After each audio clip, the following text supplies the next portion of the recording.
Pemirsa, kinerja APBN hingga saat ini masih menunjukkan tren positif di tengah ketidakpastian global dan ketegangan di Timur Tengah. Ya, hingga akhir Maret 2026, realisasi penerimaan pajak telah mencapai 394,8 triliun rupiah atau tumbuh 20,7% secara tahunan.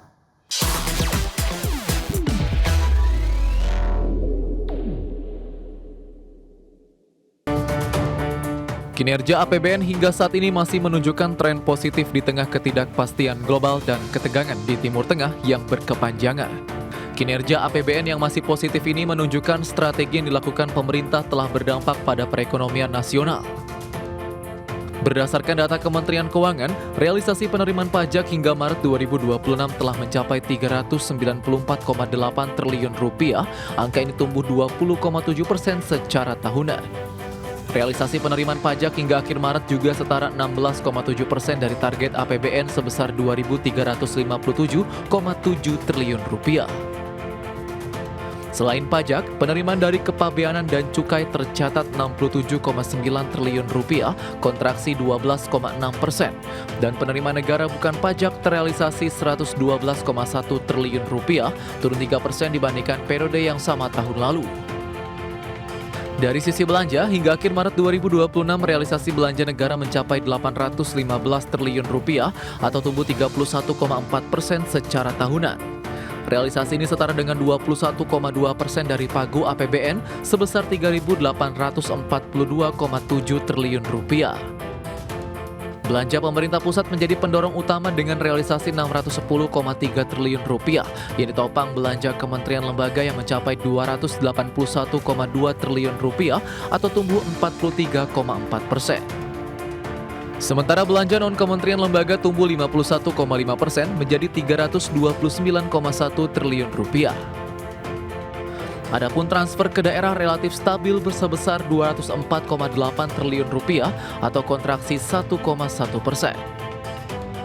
Hingga akhir Maret 2026, defisit APBN mencapai 240,1 triliun rupiah atau setara 0,93% terhadap PDB. Sementara itu defisit keseimbangan primer tercatat 95,8 triliun rupiah. Jakarta, Tim Liputan IDX Channel. Pemirsa, harga minyak menguat dalam perdagangan yang bergejolak pada perdagangan Senin seiring meningkatnya ketegangan retorika antara Amerika dan Iran. Meski kedua negara masih terlibat dalam pembicaraan tidak langsung yang berpotensi meredakan konflik. Pemirsa, minyak mentah berjangka Brent ditutup naik 0,68% ke level 109,77 dolar per barrel. Sedangkan minyak mentah berjangka West Texas Intermediate naik 0,78% menjadi 112,4 dolar per barrel.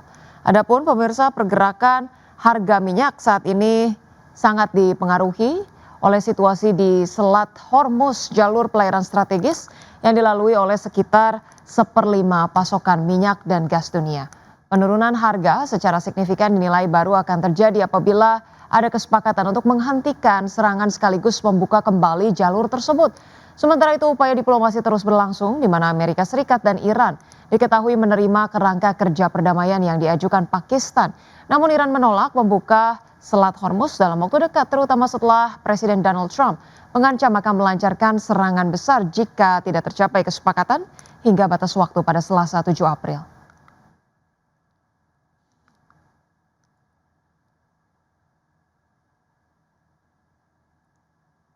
Iya pemirsa, selanjutnya kami hadirkan informasinya data untuk bursa global pemirsa, di mana kami hadirkan informasi terkait dengan bursa ekuitas Wall Street. Bursa Wall Street menguat pada perdagangan Senin seiring dengan investor yang mencermati perkembangan negosiasi antara Amerika Serikat dan Iran yang berpotensi mengarah pada gencatan senjata di tengah meningkatnya ancaman eskalasi dari Presiden Donald Trump terkait dengan pembukaan Selat Hormuz. Ketiga indeks utama Wall Street mencatatkan kenaikan tipis di mana indeks S&P 500 dan Nasdaq bahkan berada di jalur penguatan selama 4 hari beruntun menjadi rally terpanjang sejak Januari. Pada perdagangan Senin, pemirsa, indeks Dow Jones Industrial Average ditutup naik 0,36% ke level 46.669. Indeks S&P 500 menguat 0,44% ke posisi 6.611 dan indeks Nasdaq Composite meningkat 0,54% ke level 21.996. Emiten Menara Telekomunikasi PT Solusi Tunas Pratama Tbk atau SUPR bersiap untuk meninggalkan Bursa Efek Indonesia. Ya, pengendali perusahaan Protelindo menawarkan pembelian saham publik melalui tender offer sebesar Rp45.000 per saham.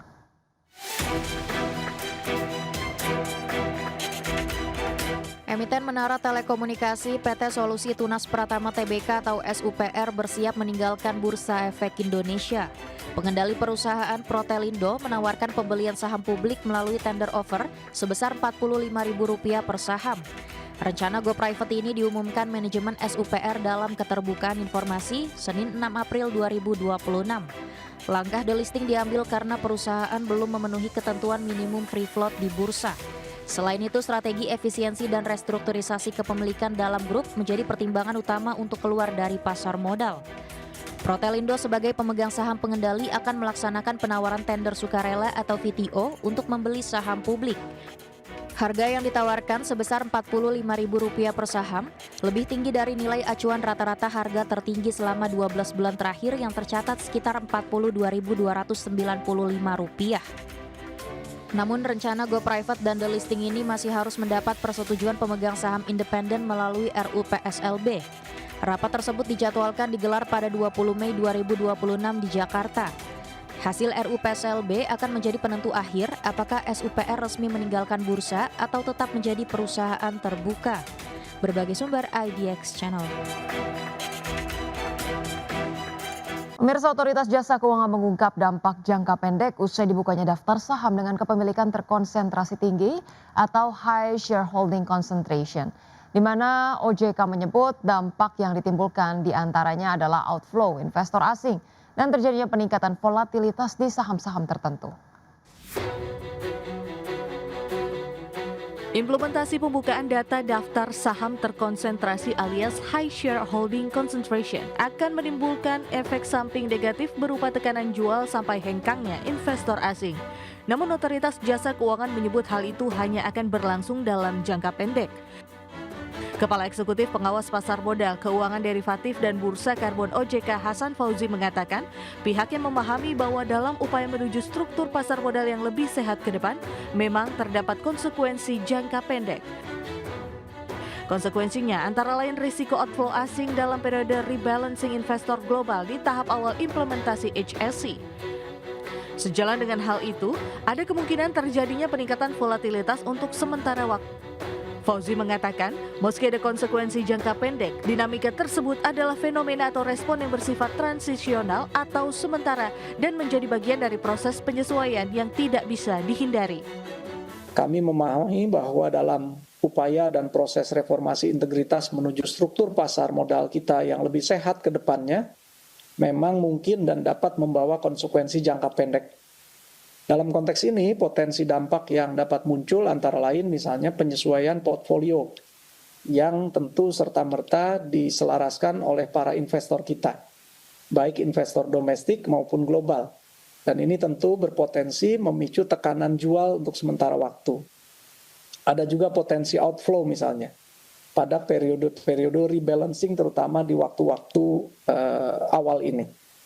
Serta kemungkinan terus terjadi peningkatan volatilitas untuk sementara waktu dan pelebaran antara bid-ask spread pada saham-saham tertentu. Adapun implementasi pembukaan data High Shareholding Concentration merupakan satu dari 4 agenda inisiatif yang sudah diluncurkan OJK untuk mendorong transparansi pasar modal tanah air. Selain HSC, OJK juga memberlakukan minimum free float 15%, pembukaan data kepemilikan saham di atas 1%, dan granularitas data investor menjadi 39 tipe investor. Berbagai sumber IDX Channel. PT Bukit Asam Tbk menargetkan produksi batu bara mencapai sekitar 50 juta ton pada tahun 2026. Ya, pemirsa, target produksi tersebut meningkat 5,93% dibandingkan dengan realisasi produksi tahun 2025 yang tercatat sebesar 47,2 juta ton. PT Bukit Asam Tbk menargetkan produksi batubara mencapai sekitar 50 juta ton pada 2026 atau meningkat 5,93% dibandingkan dengan realisasi produksi sepanjang 2025 yang sebesar 47,2 juta ton. Direktur Utama PT Bukit Asam Tbk Arsal Ismail mengatakan target tersebut ditetapkan setelah perseroan memperoleh persetujuan rencana kerja dan anggaran biaya 2026 pada 6 Maret lalu dari pemerintah tanpa adanya pengurangan volume produksi dari yang sebelumnya diusulkan. Arsal menyebut target kinerja yang lebih baik pada 2026 dapat dilakukan melalui peningkatan efisiensi serta optimalisasi portofolio bisnis berkelanjutan dengan mempertahankan fundamental yang kuat serta strategi yang adaptif berkelanjutan. Adapun pada tahun 2025, perseroan berhasil meningkatkan volume produksi batubara sebesar 9% secara tahunan menjadi 47,2 juta ton. Kenaikan produksi tersebut turut diikuti pertumbuhan volume penjualan sebesar 6% menjadi 45,4 juta ton. Seiring dengan peningkatan produksi, volume angkutan batubara juga mengalami kenaikan sebesar 6% dari 38,2 juta ton menjadi 40,4 juta ton sepanjang 2025. Berbagai sumber IDX Channel. Ya, pemirsa, emiten jasa pertambangan dan konstruksi PT PP Presisi Tbk mengantongi kontrak baru untuk proyek konstruksi jembatan di Halmahera, Maluku Utara. Ya, kontrak tersebut mencakup sejumlah lingkup pekerjaan mulai dari earthwork, pavement, hingga structure work. Dan proyek ini ditujukan untuk penunjang konektivitas serta efisiensi operasional di kawasan tersebut seiring meningkatnya aktivitas industri pertambangan nikel di Halmahera. Direktur Utama PT PP Presisi Tbk Rizky Dianugrah menyampaikan bahwa perolehan kontrak ini mencerminkan kepercayaan keberlanjutan dari mitra kerja terhadap kapabilitas perseroan dalam menghadirkan solusi konstruksi yang terintegrasi. Perseroan menyebut tambahan kontrak ini sejalan dengan strategi perusahaan untuk memperkuat posisi sebagai penyedia jasa pertambangan dan konstruksi terintegrasi di Indonesia.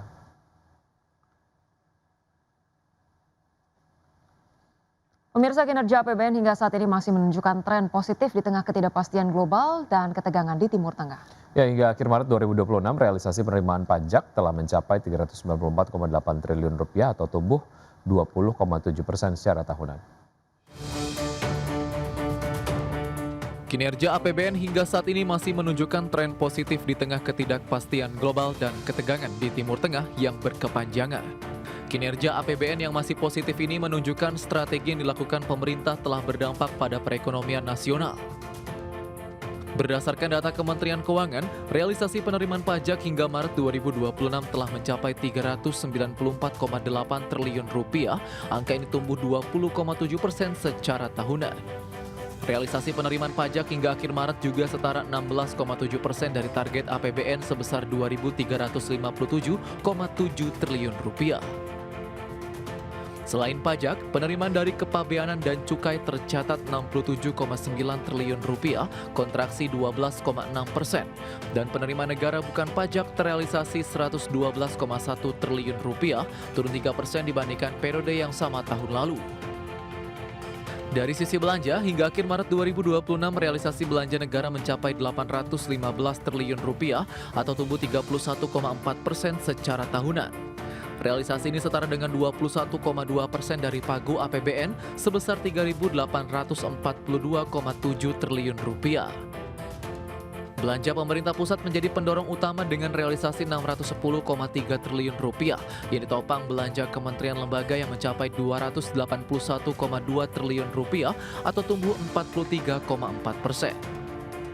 Sementara belanja non-kementerian lembaga tumbuh 51,5% menjadi 329,1 triliun rupiah. Adapun transfer ke daerah relatif stabil bersebesar 204,8 triliun rupiah atau kontraksi 1,1%. Hingga akhir Maret 2026, defisit APBN mencapai 240,1 triliun rupiah atau setara 0,93% terhadap PDB. Sementara itu defisit keseimbangan primer tercatat 95,8 triliun rupiah. Jakarta, Tim Liputan IDX Channel.